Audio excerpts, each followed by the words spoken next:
আজকে আমরা চলে গেলাম মেলায় ঘুরতে। গুরগাঁও সেক্টর 29 মেলাটা লেগেছে। এই দেখো আমরা মেলায় গেলাম, টিকিট কেটে নিলাম।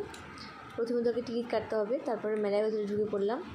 ওয়াও, ভিতরটা তো খুবই সুন্দর, একদম দেখে মন ছুঁয়ে যাচ্ছে।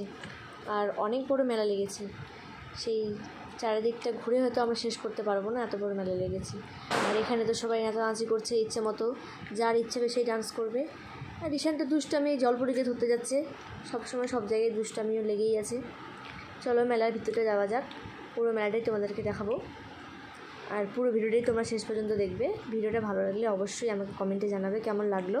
এই দেখো বড় বড় নাগরদোলা এসছে, বড় বড় নৌকা এসছে, সবাই খুবই এনজয় করছে। আমার তো নাগরদোলাটা দেখে খুব ভয় লাগছে। ওর বাবা বলছে চলো উঠবো, বলছে না বাবা আমি উঠবো না। এই দেখো এখানে অনেক হরিণ।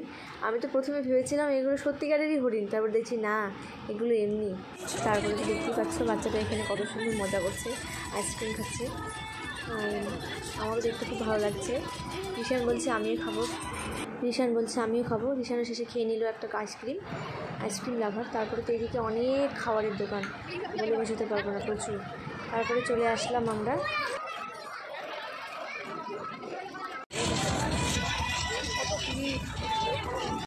এখানে। তো রাজস্থানের অনেক রকম লাড্ডু পাওয়া যাচ্ছে, অনেক রকম খাবার। রিশান তো একটু আইসক্রিম খেয়ে নিল। তারপরে তো মেলায় ঘুরে খুব গরম লেগে গেছে, তারপরে তো লেবু জল মেলায় ঘোরাতে হলো। তারপরে আমি শেষে একটু খাওয়া দাওয়া করে নিলাম। তোমাদের কেমন লাগলো ভিডিওটা অবশ্যই লাইক, কমেন্ট এবং শেয়ার করবে।